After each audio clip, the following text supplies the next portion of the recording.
Black Op Radio presents 50 Reasons for 50 Years. Why the Warren Commission may be the greatest fraud perpetrated on the American public. Now your host, Len Osanic. The unexplained shooting of the assassination's prime suspect while in police custody and in their own building raised eyebrows around the world. Could it be that there was more to this story? As Lee Oswald was laid to rest at a sparsely attended funeral service, the wire services were printing stories with new information underlying his guilt. The Associated Press, for example, widely amplified a story from local Dallas media which quoted unnamed members of Dallas police describing a map linked to Oswald marking potential sniper positions along the president's motorcade route. What police sources did not say was that the markings did not actually coincide with the motorcade route, and that Oswald told police that the map was used while he was looking for work. 2 days later, after further questions about this evidence, the Dallas police announced there never was a map. Some of the most prominent media coverage from the time is highly compromised. A representative from Life magazine had purchased the original Zapruder film hours after the assassination, effectively locking it away from the American people and leaving the investigation with inferior copies. In its December 6, 1963 issue, Life sought to dispel conspiracy rumors and did so in part with a false description of the Zapruder film, the film that was in their possession, and it wasn't just slightly wrong, it was completely wrong in its description of the president facing towards the sniper's nest and receiving a shot in the throat. Is it likely that the film was kept away from the Life reporters as well? Otherwise, how can you explain this error? In February 1964, Life featured one of the backyard photos on its cover. Inside, a long biographical article titled, "The Evolution of an Assassin," presented Lee Oswald as an unbalanced loner with anger management issues who is also a deadly marksman. Written in prose more fitting for one of the pulpy true crime magazines available at the time.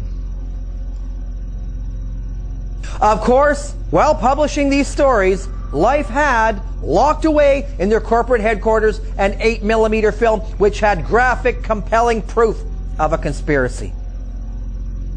On June 1st, 1964, the New York Times published a front-page story based on information provided by an unnamed Warren Commission spokesman. In what amounted to an official leak, the spokesman confirmed that the Commission report would arrive at the same conclusions as the FBI investigation the previous December. This was a deliberate response to a growing chorus of doubt directed at these conclusions, particularly from Europe, where public figures, such as philosopher Bertrand Russell, lobbied for an independent investigation. On June 12th, Time magazine published an article which claimed European-based conspiracy advocacy was political in nature and little more than socialists seeking to discredit the right.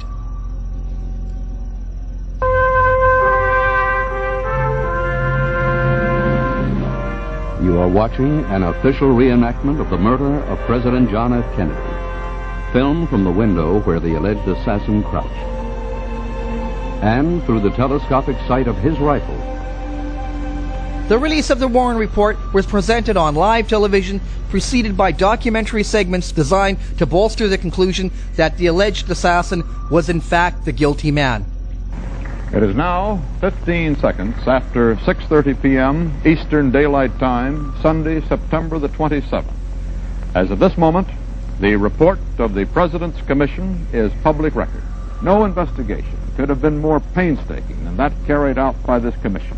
Every resource of criminology was called into play: ballistics tests, analysis of the guns themselves, handwriting analysis, the blanket in which the rifle was wrapped, the photographs and the documents linking Oswald to the crime. In one interesting aside, the failure of security was explained by a rationale which would famously be returned to decades later. The Dallas police were not warned, the commission found, because the Secret Service was not warned.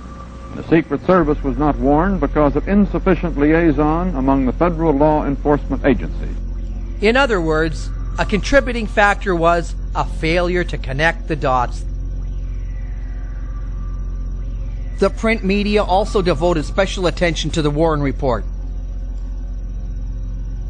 Life magazine not only allowed Commission member Gerald Ford to assess the Commission's work, but the issue itself was reprinted several times to adjust and change captions and frames of the Zapruder film, carefully covering up the fact that the film in their possession showed strong evidence of a conspiracy. Neither Life magazine or the Warren Commission ever addressed the backward motion of the president's head, preferring instead to pretend such a motion never existed. Stay tuned for the next installment as we expose week after week 50 lies the Warren Commission would like you to believe.